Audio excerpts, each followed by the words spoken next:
একটা নয়, দুটা নয়, তিনটা নয়, চারটা টানা 4 ম্যাচে আর্জেন্টিনা যেভাবে খেলেছে, সবশেষ ম্যাচে আর্জেন্টিনা যেভাবে তার স্টাইল অফ গেম চেঞ্জ করেছে, এই আর্জেন্টিনা কিনা আপনি কি বলতে চান? Boring Argentina, stylish Argentina, unpredictable Argentina, নাকি অনেক বেশি বিভ্রান্তিকর আর্জেন্টিনা, যেই দলটা শুধুমাত্র তার সমর্থক না প্রতিপক্ষকেও বিভ্রান্তির মধ্যে রাখে এবং শেষ পর্যন্ত এনশিওর করে যে তারাই সেই উইনিং পার্টে রয়েছে? সবশেষ ম্যাচে যে আর্জেন্টিনাকে দেখা গেছে, সেই আর্জেন্টিনা টোটালি ডিফারেন্ট আর্জেন্টিনা, এবং সেই আর্জেন্টিনা ভয়ঙ্কর, ভয়ঙ্কর সুন্দর, ভয়ঙ্কর বিধ্বংসী, ভয়ঙ্কর কনসিস্টেন্ট।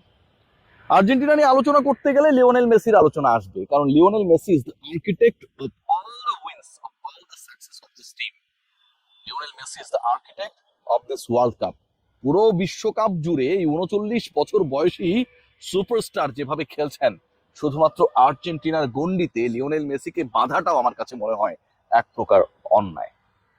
মেসি যা করেছেন, সেই জাদু, সেই ছলনা, সেই মায়া, সেই বিভ্রান্তি সারা বিশ্বের মানুষকে বিভ্রান্ত করেছে। ইজিপ্টের এগেনস্টে তিনি করে দেখিয়েছিলেন 3.5 মিনিটের মধ্যে। সেটা নিয়ে অনেক ডিসকাশন, অনেক আলোচনা রয়েছে, that he played against opponent, যেই অপোনেন্টটা আসলে তুলনামূলকভাবে দুর্বল। ভালো দলের বিপক্ষে আর্জেন্টিনা কিংবা লিওনেল মেসি তো খেলেনি, পারফর্ম করতে পারেনি, কিন্তু গতকালকের যে পারফরমেন্স, এটাকে আসলে কিভাবে ব্যাখ্যা করবেন? প্রথম যে পয়েন্টটা বলি, খুব ইন্টারেস্টিং, যে এবারের বিশ্বকাপে total number of goals from the Argentines is 19, একটা ওন গোল। ওই ওন গোল মানে আত্মঘাতী গোলটাকে যদি আপনি সংখ্যা থেকে বাদ দেন, মানে 18টা গোল যে আর্জেন্টিনা করেছে, তার 11টা গোল এসেছে ম্যাচের 75 মিনিটের পরে। আফটার 75 মিনিটস আর্জেন্টিনা গোল করেছেন কতগুলা? 11টা। এবং এই 11টা গোলের মধ্যে মাত্র 7টা গোল, মানে হচ্ছে টোটাল 18টাকে যদি আমি হিসাব করি, সেই 7 গোল এসেছে প্রথম 75 মিনিটে, 11 গোল এসেছে 75 মিনিটের পরে। আর্জেন্টিনা উইং বেস অ্যাটাক করতে পারে না। আর্জেন্টিনা সেই মিডফিল্ডকে জেনারেট করে অ্যাটাক করবে, তাদের ডিফেন্স লাইন আপ নিয়ে অনেক সমস্যা রয়েছে, ফুটবলাররা উপরে উঠে গেলে নিচে নামতে সময় নেন, অনেক ধরনের সমালোচনা। মেসি ছাড়া স্ট্রাইকার কেউ নেই, অন্যরা আসলে কিভাবে আর্জেন্টিনাকে জেতাবে সেই প্রশ্ন যখন চারদিকে। ইংল্যান্ড আবারও 66-র পরে ফাইনালে চলে যাচ্ছে, they are just a match waiting for being the finalist. এই যে আলোচনাগুলো ছিল, প্রত্যেকটা জায়গা আসলে সিল করে দিয়েছে আর্জেন্টিনার নতুন স্টাইল অফ প্লে।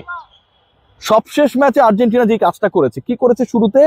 শুরুতে ফিজিক্যাল অ্যাটাকে গেছে।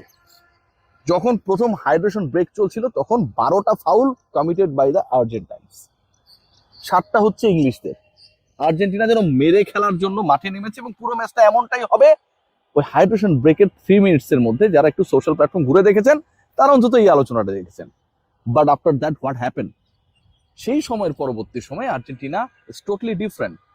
শুরুর যে আর্জেন্টিনা, যেই অ্যাটাকিং আর্জেন্টিনা, ফিজিক্যালি প্রতিপক্ষের উপর অনেক বেশি চড়াও হওয়া Argentina, that was their strategy, যেন তারা ইংলিশদেরকে, ইংল্যান্ডের ফুটবলারদেরকে তাদের প্রপার পরিকল্পনা থেকে বিচ্যুত করতে পারে, এবং সাকসেসফুলি দ্যাট ওয়াজ ডান। তারপরেও তারা প্রথম গোলটা রিসিভ করেছে।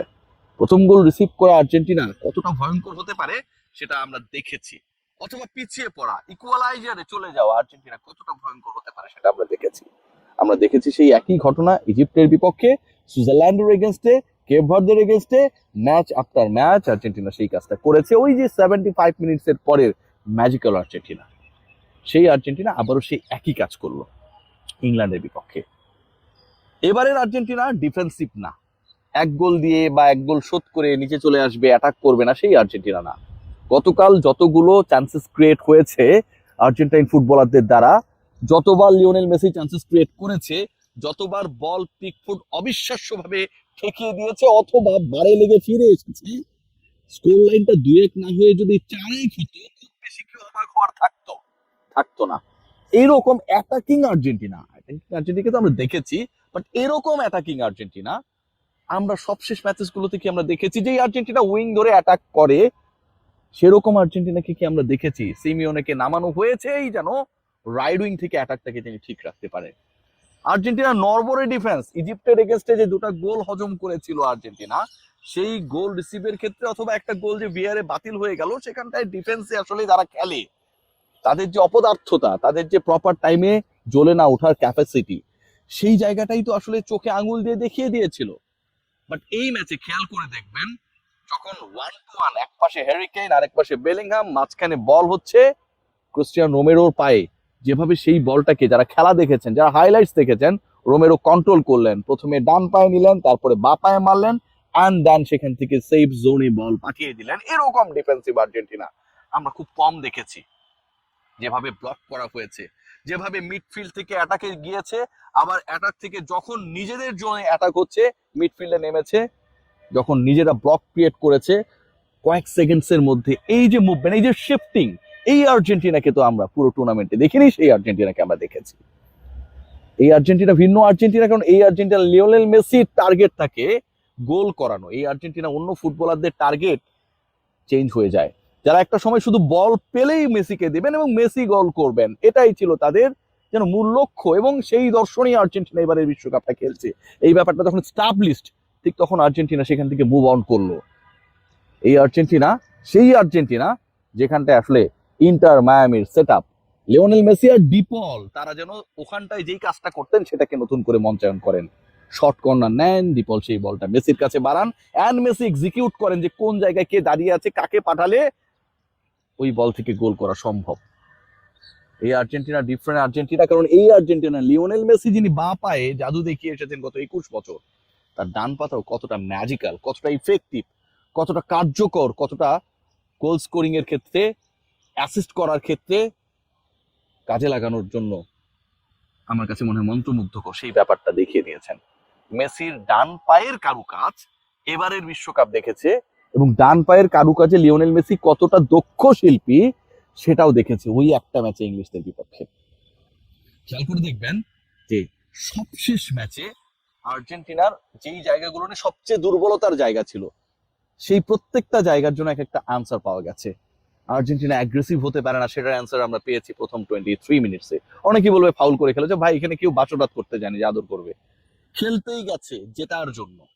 Foul is the part of football. Foul করেছে, আপনারা সেট পিস পেয়েছেন ওখান থেকে, পাইছেন না? সো আলোচনা ওখানটায় শেষ। ইংল্যান্ডের সাথে সোহাগরাত করতে আর্জেন্টিনা যায় নাই যে ফাউল করা যাবে না, তাই না? তো ভালোবাসতে যেহেতু যায় নাই, ওখানটায় মারামারি তো হবেই ভাই। আপনারাও মারামারি করতেন, নো প্রবলেম। মারামারি is a part of game. আমরা এর আগেও দেখেছি জার্মানির কাছে আর্জেন্টিনা, মারাদোনা কিভাবে মার খেয়েছিল 90-তে, আমরা দেখেছি না? রেফারির নির্লজ্জ হস্তক্ষেপের নমুনা আমরা দেখেছি না? পেনাল্টিতে শেষ পর্যন্ত আর্জেন্টিনার পরাজয় আমরা দেখেছি না? দেখেছি তো। সো ওই আলোচনাগুলো আমার কাছে মনে হয় আনা দরকার। সো এবারের আর্জেন্টিনা ডিফারেন্ট আর্জেন্টিনা, যেই আর্জেন্টিনা এতদূর পর্যন্ত যায়, ফাইনাল পর্যন্ত যায়, 3টা পেনাল্টি পায়, একটা মাত্র গোল করতে পারে, 2টা ব্যর্থ হয়, সেই আর্জেন্টিনা ফাইনালে চলে যায়। লিওনেল মেসির কথা লাস্টে একটু বলতেই হবে, এবং এই স্ট্যাটটা আপনাকে আসলে মুগ্ধ করবে।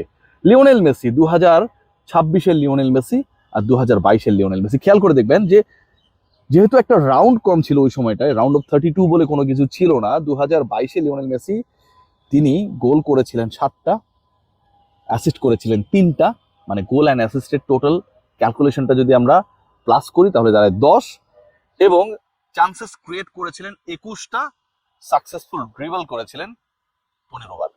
2026-এ লিওনেল মেসি গোল করেছেন 8টা, একটা বেশি, এখনো একটা ম্যাচ বাকি কিন্তু 22-এর থেকে।